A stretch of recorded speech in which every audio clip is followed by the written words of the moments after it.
Hoje nós vamos meditar do verso de número 31 até o verso de número 47.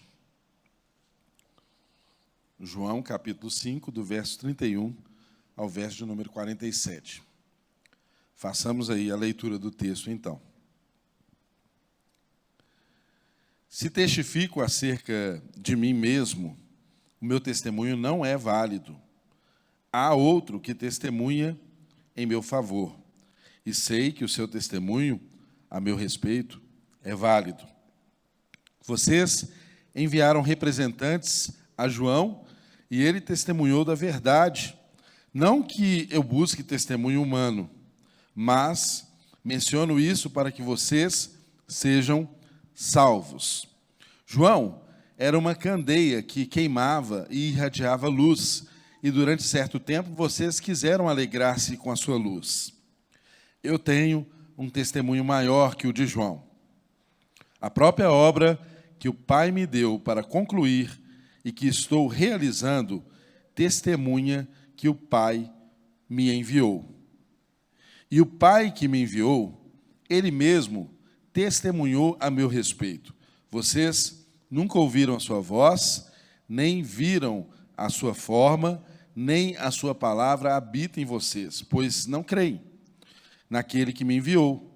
Vocês estudam cuidadosamente as Escrituras, porque pensam que nelas vocês têm a vida eterna. E são as Escrituras que testemunham a meu respeito. Contudo, vocês não querem vir a mim para terem a vida. Eu não aceito glória dos homens, mas conheço vocês. Sei que vocês não têm amor de Deus. Eu vim em nome de meu Pai, e vocês não me aceitaram. Mas, se outro vier em seu próprio nome, vocês o aceitarão. Como vocês podem crer se aceitam glória uns dos outros, mas não procuram glória que vem do Deus único? Verso 45. Contudo, não pensem que eu os acusarei perante o Pai. Quem os acusa é Moisés, em quem estão as suas esperanças. Se vocês crescem em Moisés, creriam em mim, pois ele escreveu a meu respeito. Visto, porém, que não creem no que ele escreveu, como crerão no que eu digo? Deus, nós oramos pedindo ao Senhor revelação desse texto, pedindo ao Senhor que fale aos nossos corações e nos transforme para a Tua glória, Senhor, nessa manhã. Nós estamos aqui completamente dependentes do Teu favor, Senhor. Ajuda-nos a compreender os valores eternos dos princípios que estão aqui nas Escrituras Sagradas.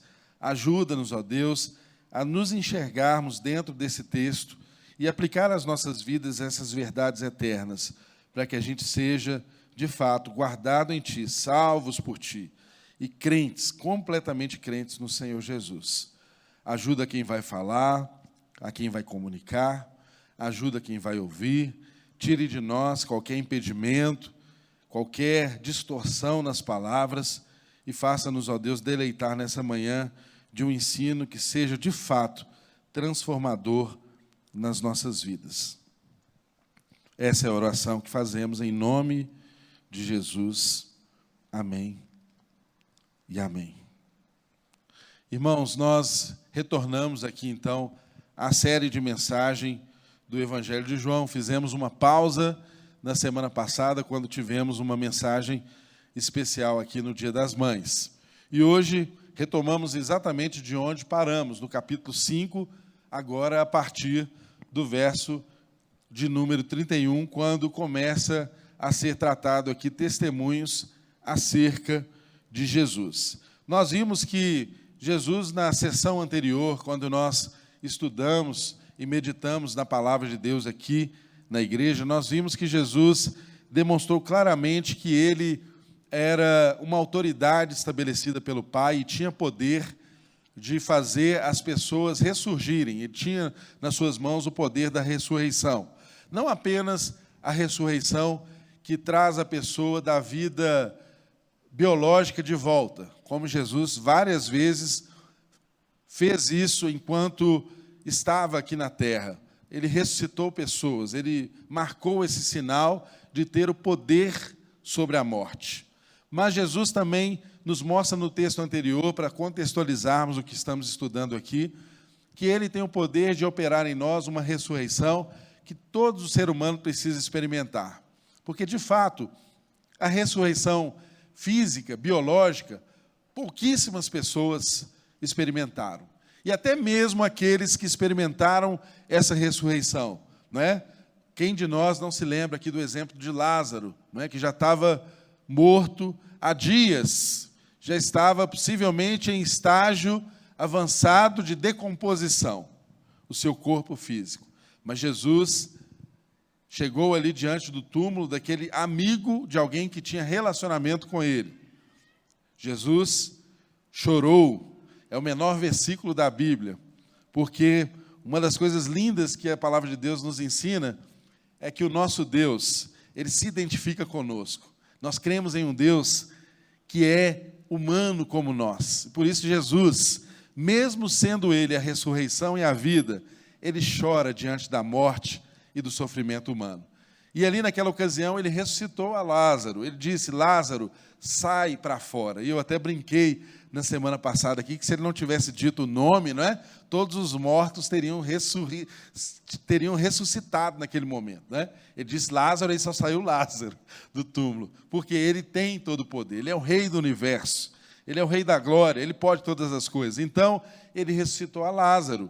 E, irmãos, não duvidem, Lázaro viveu, mas ele morreu de novo. Morreu de novo, como tantos outros que Jesus ressuscitou milagrosamente, como sinal de maravilha, voltaram de novo para a sepultura. Voltaram de novo para a sepultura. De modo que eu e você precisamos, sim, nos preocupar não com o milagre da ressurreição física, porque ele é arbitrário, ele é soberano, ele nos alcança independente da nossa condição, do nosso desejo. Irmãos, você não precisa orar pela ressurreição dessa pessoa que está aí do seu lado. Sabe por quê? Porque o texto que nós estudamos semana passada diz que um dia todos ressurgirão. Todos ressuscitarão. A voz de comando de Jesus, quando ele voltar, não como o nosso intercessor, mas como o nosso juiz, a voz de comando dele ressuscitará a todos para sermos julgados. Agora, o que nos interessa saber? Não apenas esse julgamento final, esse juízo final, mas o fato de que a ressurreição que eu e você precisamos experimentar hoje é a ressurreição espiritual. Porque só aquele que ressurge espiritualmente em vida é que pode passar pelo juízo de Deus e não experimentar a morte eterna. Só aquele que em vida ressurge espiritualmente, porque a palavra de Deus nos garante, em Efésios, que estávamos mortos em nossos pecados, em nossos delitos. Ele nos vivificou, ele nos deu vida em Cristo Jesus. Pela graça sois salvos.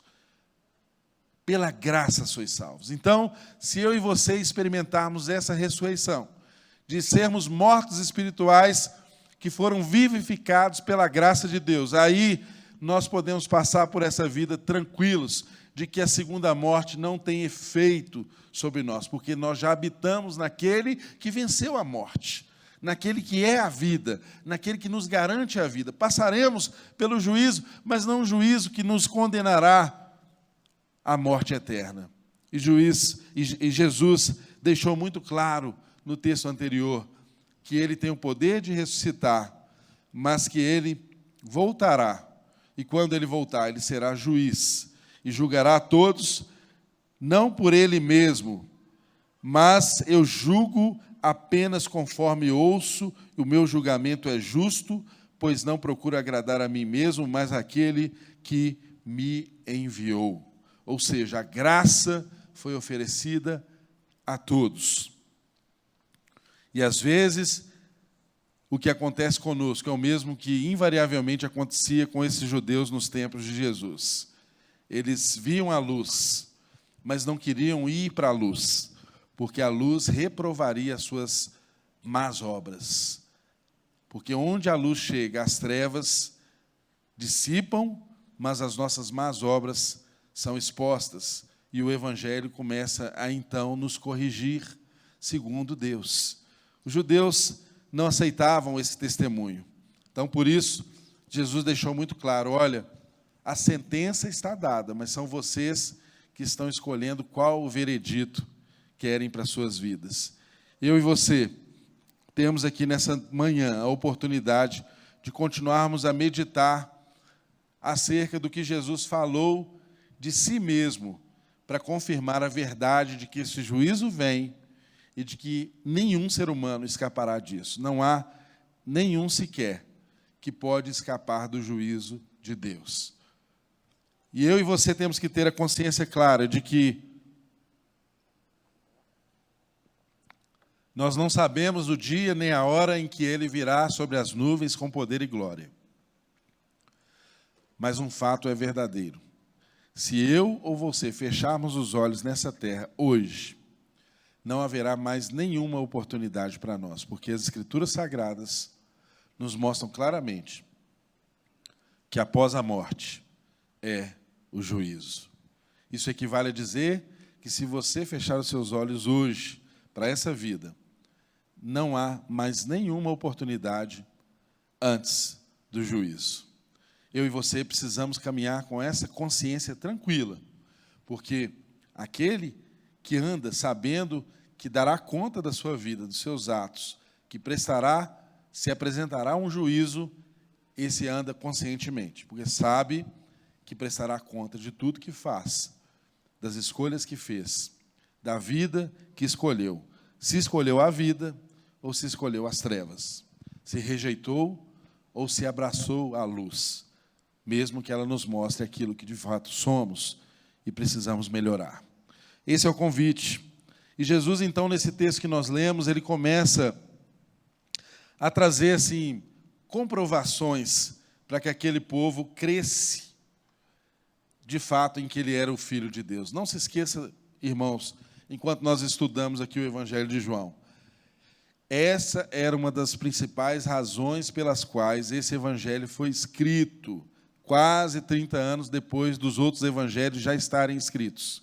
João, o discípulo amado, escreveu esse evangelho porque ele queria refutar algumas doutrinas, algumas heresias que estavam desviando o povo de Deus, e essas heresias, entre outros, lançavam dúvida sobre a divindade de Jesus. E João escreveu esse evangelho, selecionou testemunhos, milagres para escrevê-los aqui, exatamente para reforçar o fato de que Jesus é Deus, de que ele tem todo o poder. E então, a linguagem do texto que nós estamos aqui tratando a partir do verso 31, ela é sequência do que nós vimos no antecedente aqui no capítulo, mas mostra aqui uma figura de um tribunal, porque se Jesus está falando de juízo, de julgamento, nós estamos aqui exatamente em uma figura de um tribunal. E o que o texto de hoje começa a nos falar? Olha, Jesus está dizendo assim, verso 31, se testifico acerca de mim mesmo, o meu testemunho não é válido. Há outro que testemunha em meu favor, e sei que o seu testemunho a meu respeito é válido. Primeiro ponto, para se estabelecer um juízo, uma condenação, aquele povo para quem Jesus estava falando, que eram os nossos irmãos judeus, eles tinham um sistema jurídico já estabelecido desde a antiguidade. Eles tinham um jeito de buscar a justiça já estabelecido desde a antiguidade. E esse jeito de buscar a justiça passava por uma forma de se comprovar a verdade. Qual é essa forma? Que até hoje ainda é usada. O testemunho. O testemunho. A testemunha, ela é fundamental em um processo judicial até hoje. Até hoje há fatos que nós não conseguimos comprová-los na justiça se não for por testemunhos. A testemunha, ela muitas vezes ela gerava o álibi para alguém que estava sendo processado, como ela também tinha o poder de gerar a condenação. Essa que é a prova tão importante, que no processo forma a convicção de um juiz que vai dar um veredicto, e é também conhecida muitas vezes como a prostituta das provas, porque ela também pode levar ao engano. Mas Jesus quer estabelecer a verdade ao seu povo aqui, quando ele traz essa seção do capítulo de testemunhos acerca dele mesmo. Ele quer estabelecer a verdade. E entre os judeus já se sabia que uma verdade ela era estabelecida apenas quando tivesse, no mínimo, 2 testemunhos. Então, se uma pessoa estivesse sendo julgada para ser condenada à morte, ela nunca poderia ser condenada à morte se não houvesse, no mínimo, 2 testemunhas que fossem coerentes no seu testemunho, naquilo que diziam. Olha, eu posso falar para os irmãos, até pela minha experiência de advogado, não é? Em algumas circunstâncias que você quer provar um fato, você leva 3 testemunhas no tribunal. Aí você ouve 2 testemunhas e elas são muito coerentes com aquilo que você quer provar. O que você faz? Estou vendo alguns irmãos aqui também que são advogados. O que você faz? Você dispensa a 3ª testemunha. Por quê? Você já tem 2 testemunhas para provar um fato. Por que você vai correr o risco de ouvir uma 3ª e ela lançar dúvidas sobre o que as 2 primeiras disseram? E você não ter mais oportunidade de provar por testemunha aquele fato que apenas por testemunha você poderia provar. Então, percebam que essa sabedoria que Deus estabelece aqui, através das palavras de Jesus, é algo que até hoje nos envolve completamente. É muito importante um testemunho para se estabelecer uma verdade. Assim como esse povo também tratava com muito rigor o falso testemunho. Quando você vai para a lei e lê acerca do crime, que é o crime de falso testemunho, hoje não, é muito brando. Mas naquela ocasião, irmão, se alguém levantasse um falso testemunho e isso ficasse comprovado, a pessoa receberia a pena que ela desejava que o outro recebesse. Olha que condenação. Olha, imagina você levanta um falso testemunho contra alguém que está sendo processado e julgado, cuja pena seria uma pena de morte. Ficou comprovado que o seu testemunho era falso, sabe qual a condenação que você receberia como falsa testemunha? A morte. Olho por olho, dente por dente. Sempre foi assim. Então, aquelas pessoas que ouviam Jesus entendiam bem, muito nitidamente, muito mais do que nós aqui. Eles entendiam a linguagem que Jesus estava usando com eles naquela circunstância. E Jesus, então, começa a elencar aqui vários testemunhos acerca de si mesmo. E ele começa o texto dizendo, olha, se eu testifico acerca de mim mesmo, o meu testemunho não é válido. Ou seja, você quer provar algo acerca de você, o que menos vale é o que você fala. Não é? Isso até nos ensina, é uma sabedoria importante para nós ensinarmos, né? Não é bom a gente mesmo ficar falando da gente, né? Até mesmo das nossas virtudes, não é? Às vezes eu vejo tantos pregadores que falam de tantos feitos gloriosos, né? Tudo que ele testemunha da vida dele, só vitória, só virtude, não é? Só maravilha. Irmãos, a gente deixa para as pessoas falarem acerca das nossas virtudes, não é? A gente não precisa o tempo todo ficar falando das nossas virtudes. Por quê? Aquilo que nós mesmos falamos acerca de nós não tem um peso tão grande tanto quanto do que as pessoas dizem acerca de nós, do que elas testemunham acerca de nós. Isso é muito importante. E Jesus começa esse texto falando assim para eles, olha, se eu mesmo falar de mim, porque Jesus testificava dele também, o tempo inteiro, o ensino dele era autocentrado, mas ele está dizendo, olha, não apenas eu falo de mim, há fortes testemunhos que dizem e que demonstram e que comprovam que aquilo que eu digo que sou, de fato eu sou. Que aquilo que eu digo que faço, de fato eu faço. Porque, irmãos, de fato, se eu e você pensarmos que Jesus poderia ser confundido como um louco, como Stott diz, ele poderia ser tido como um lunático. Por quê? O cara joga pedra na lua, porque ele fala de coisas estranhas, ele fala de coisas muito além da compreensão daquele tempo. O que fazia com que as pessoas não imaginassem que Jesus fosse um louco? Exatamente um fato, que em Jesus havia plena e total coerência entre o que ele falava e o que ele fazia. Então, ele falava de milagres, mas ele realizava milagres. Ele falava que era o Filho de Deus, mas ele agia como Filho de Deus. Ele caminhava como Filho de Deus. E é exatamente essa coerência no ensino de Jesus é que nos carece como filhos de Deus e é o que foi impactante e transformador nas vidas das pessoas que caminharam perto dele. Porque o que ele dizia, ele fazia. Não havia uma distância entre o que ele dizia dele mesmo e o que ele manifestava em testemunho público. E isso é o que ele fala. Olha, há outro que testemunha a meu favor, e eu sei que o seu testemunho a meu respeito é válido. Aí ele começa, verso de número 33, está escrito aí: vocês me enviaram representantes a João, e ele testemunhou da verdade. Não que eu busque o testemunho humano, mas menciono isso para que vocês sejam salvos. João era uma candeia que queimava e irradiava luz, e durante certo tempo vocês quiseram alegrar-se com ele. Olha, irmãos, nós vemos que Jesus, ele invoca o primeiro testemunho, a testemunha mais próxima da realidade deles. Olha que interessante, até estrategicamente Jesus argumenta com esses homens. Ele fala da testemunha, primeiro, da testemunha que era mais próxima da vivência daqueles homens, que era o João Batista.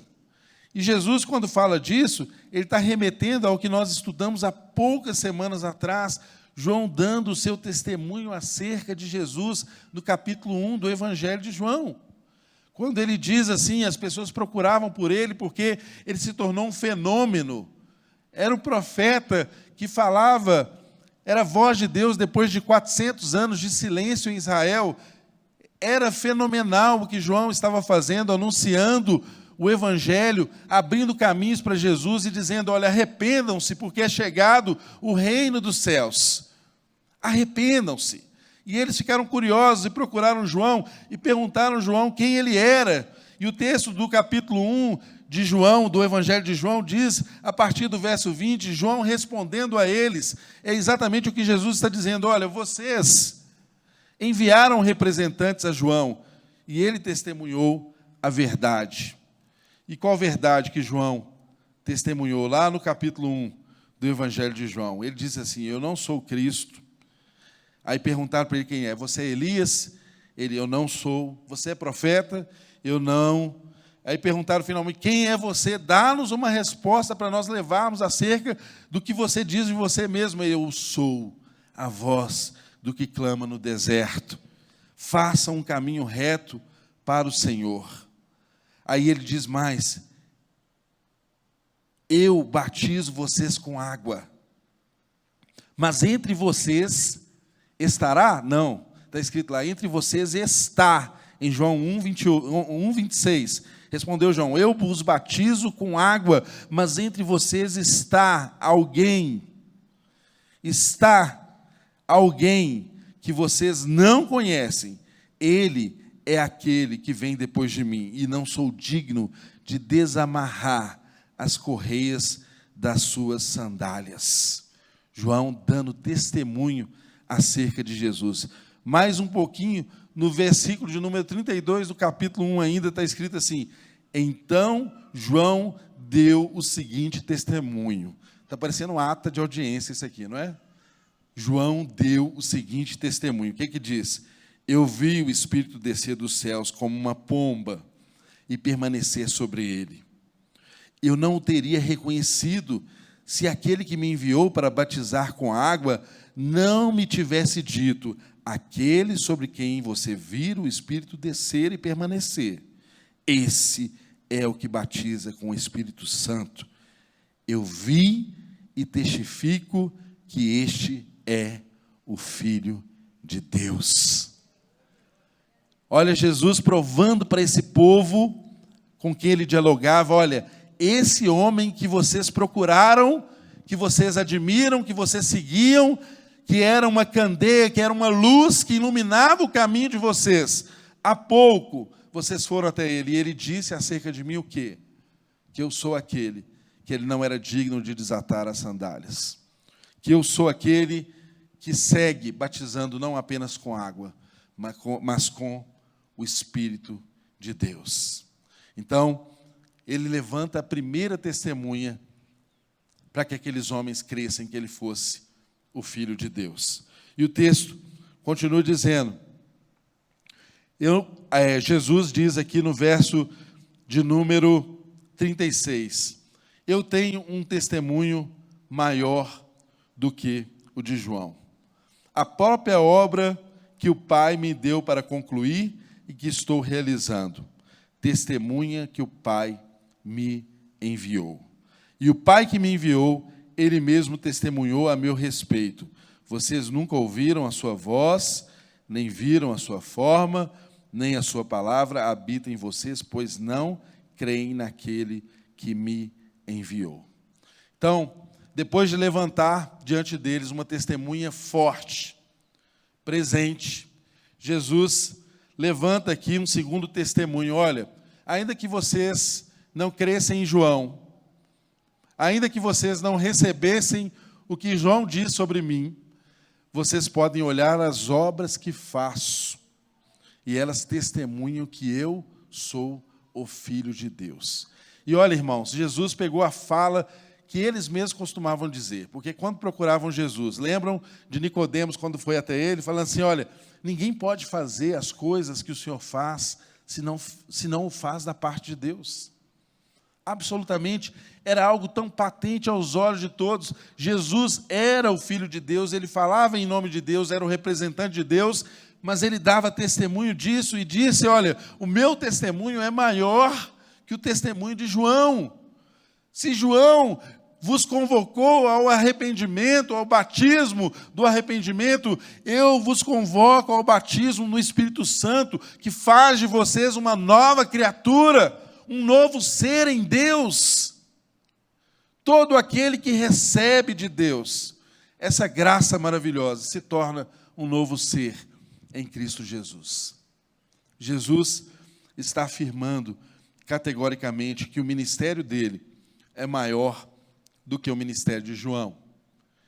E isso soaria como arrogante, como prepotente, se não fosse a voz do próprio Senhor Jesus. E ele dá testemunho de que eles mesmos viram as obras que ele realizou em nome do Pai. E eles não creram, ainda assim não creram. Então, nós já temos aqui um testemunho de João Batista. E nós já temos um testemunho do próprio Pai e das obras que Jesus realizou no meio deles, para convencê-los de que ele era o Filho de Deus. E o texto continua, vocês estudam cuidadosamente as Escrituras porque pensam que nelas tem a vida eterna.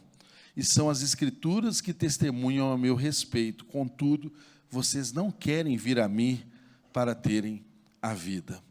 Olha, como se não bastasse levantar o testemunho de João, como se não bastasse somar ao testemunho de João o testemunho das obras que ele realizava e do Pai que dava testemunho dele, Jesus agora diz para eles assim, olha, vocês gostam de estudar as Escrituras Sagradas.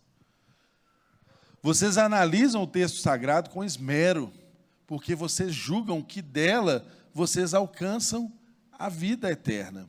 E exatamente isso, irmãos, a crença de um judeu era que ele precisava alcançar a vida eterna por meio dos preceitos das Escrituras Sagradas. Então ele se esmerava, ele estudava a lei, e ele queria cumprir a lei em cada um dos seus itens, porque ele cria que a lei podia dar vida a ele. Ele se dedicava a isso. Era trabalhoso, era estudioso, conhecia muito acerca de Deus. E talvez o que Deus fala comigo e com você hoje é o mesmo que ele disse para esses irmãos que conheciam muito das Escrituras, mas não tinham nada de vida com Deus. As Escrituras Sagradas, elas têm que se tornar vida na nossa vida. É o que Jesus estava dizendo para eles. Vocês se tornaram especialistas em religião, Vocês se tornaram especialista em dizer quem Deus é, em dizer como que Deus faz, mas vocês não querem saber de Deus. Vocês não querem se relacionar com Deus. Irmãos, como que a teologia às vezes tem o poder de nos aproximar de Deus, como também tem um poder enorme de nos distanciar de Deus. Como que as pessoas, às vezes, por conhecer mais sobre Deus, se tornam avarentas, se tornam arrogantes, se tornam odiosas como seres humanos, porque começam a achar que são melhores que os outros que não conhecem tanto quanto elas.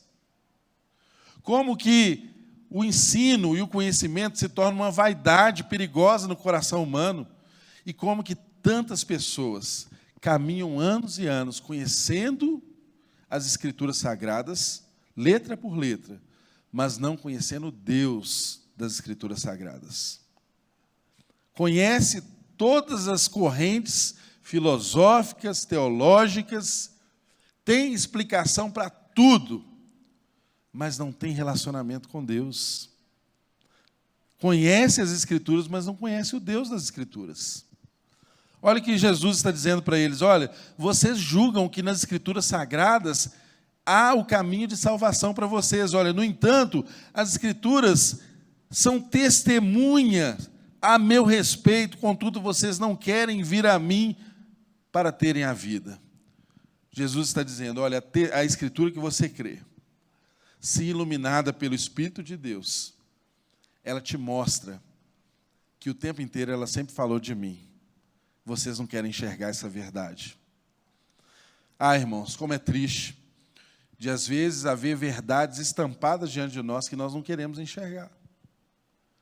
E nós criamos argumentos, nós criamos subterfúgios, nós criamos meios de sair disso, mas são verdades escancaradas diante de nós, que nós não queremos encará-las como verdades, porque sabemos do custo que há em andar na luz. Porque quando o Evangelho chega, a luz ilumina, o que a luz faz?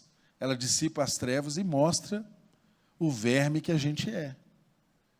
E mostra as nossas mazelas.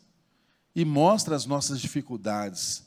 E mostra o ser humano carente da glória de Deus. Mas o fato é que Jesus estava mostrando para esses homens: olha, não há outro caminho para vocês, não há outro caminho para a humanidade. Eu só posso completar essa obra na vida de vocês se vocês crerem. E o fato de crer significa permitir que a luz entre, que a luz chegue. E quando a luz chegar, ela não vai mostrar algo bonito, não, irmãos. Porque todo mundo é feio sem Deus. Todo mundo é feio longe de Deus. A gente é uma desgraça longe de Deus. Só a graça tem o poder de nos transformar em filhos. Porque como criaturas, o que nós sabemos fazer é trabalhar para nos tornarmos como Deus. Como criatura, o que nós sabemos fazer é fabricar falsos ídolos, falsos deuses. Aliás, Deuses Falsos, né? Um livro tão importante, você deve ler, escrito por Tim Keller, que essa semana foi habitar com o Pai de uma forma íntima, nos deixou, não é? Tim Keller escreveu esse e tantos outros livros que são maravilhosos, que transformam a vida da igreja, deixam um legado tão importante. Mas, de fato, é isso. O nosso coração, irmãos, é uma fábrica de ídolos.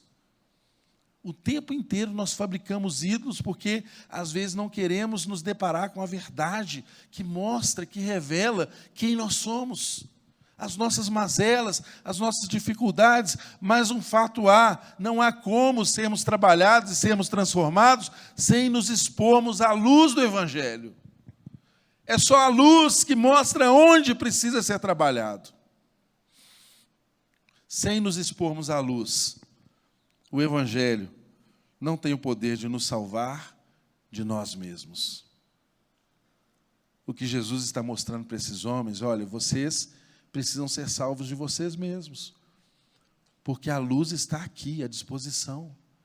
Vocês conhecem o testemunho de João, vocês conhecem o testemunho do Pai, vocês conhecem as minhas obras, vocês não podem reprová-las.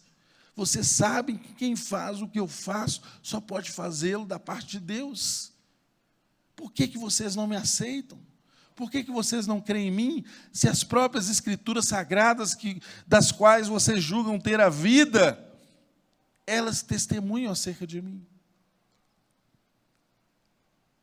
E o texto continua com Jesus encerrando essa sessão, levantando outro testemunho para nós encerrarmos a meditação aqui dessa manhã.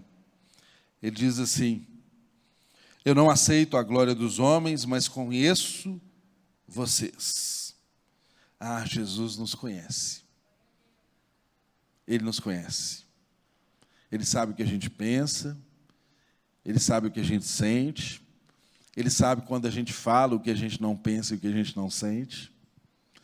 Ele conhece as nossas orações verdadeiras, Ele conhece as nossas orações religiosas. Ele sabe dos comportamentos verdadeiros e dos falsos, que nós nos atrelamos na vida e nos condicionamos para não andar no caminho. Ele diz: eu conheço vocês, sei que vocês não têm amor de Deus. Eu vim em nome de meu Pai e vocês não me aceitaram. Mas se outro vier em seu próprio nome, vocês aceitarão. Olha, quantas coisas a gente aceita e quantos deuses nós instituímos que vêm em seus próprios nomes e que não são o Deus verdadeiro, e nós aceitamos. Essa síndrome continua nos afetando, não apenas aos nossos irmãos judeus, mas a mim e a você, que estabelecemos deuses falsos o tempo inteiro. E aceitamos deuses que não têm o testemunho de verdade que Jesus tem para a minha vida e para a sua vida. E nós aceitamos como verdade absoluta na nossa vida. E ele continua dizendo: como vocês podem crer, se aceitam glória uns dos outros, mas não procuram a glória que vem do Deus único? Ah, irmãos, em Jesus nós não temos vários.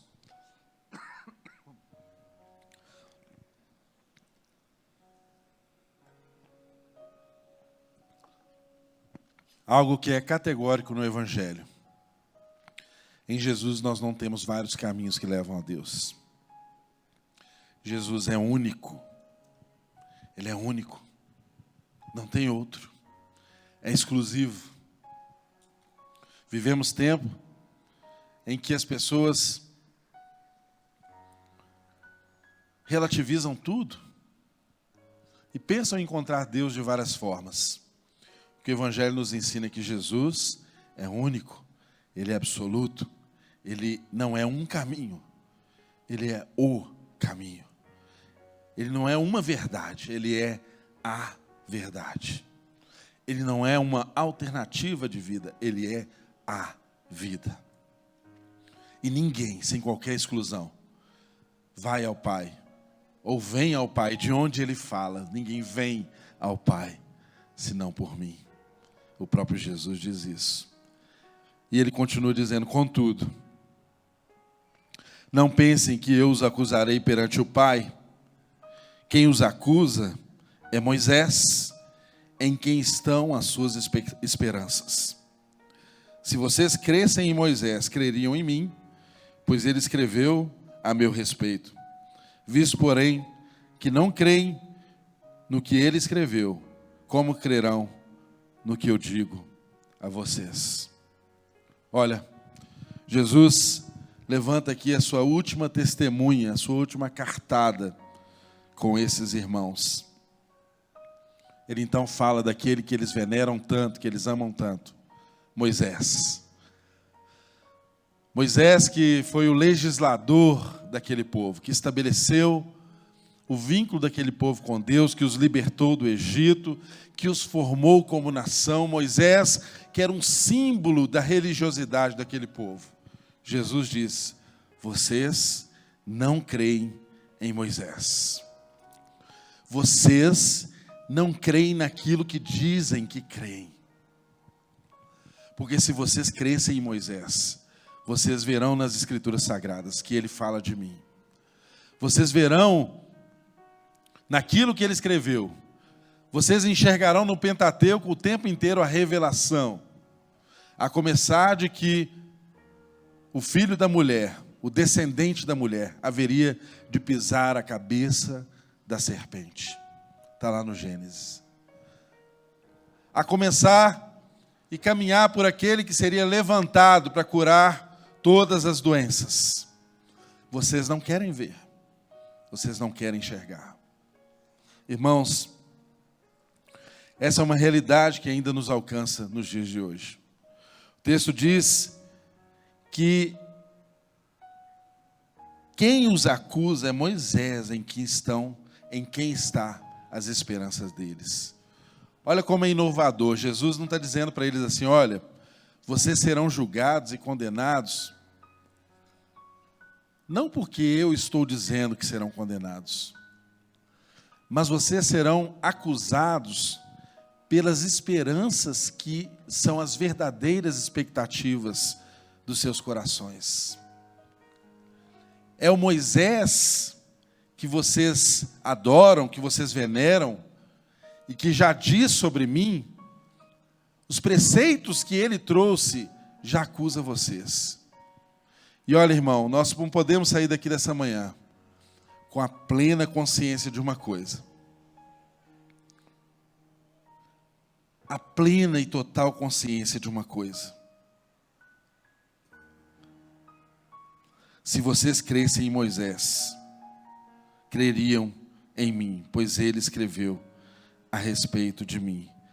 Quem os acusa é Moisés, em quem estão as suas esperanças. E Deus pergunta para mim e para você, a pergunta fundamental: onde estão as nossas esperanças? Onde está a sua esperança? Onde você deposita a sua esperança? Porque o texto deixa claro que eles não esperavam, de fato, em Moisés. Porque se eles crescem em Moisés, eles veriam em Moisés sombras do que se materializou em Cristo Jesus. Agora, eu e você não podemos sair daqui nessa manhã conscientes de uma coisa. Por que a pergunta fundamental é: onde está a minha esperança? Porque a minha vida e a sua vida, ela sempre vai se organizar em torno daquilo que esperamos. Invariavelmente. E é por isso que às vezes olhamos para nós mesmos e para as pessoas que estão ao nosso redor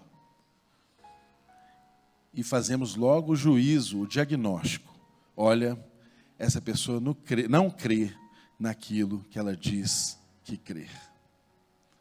Ela não acredita naquilo que ela diz acreditar. Porque uma coisa é o que nós proferimos, outra coisa é aquilo que de fato é a esperança do nosso coração. A nossa vida, ela não se faz, ela não se organiza em torno do que nós dizemos que cremos.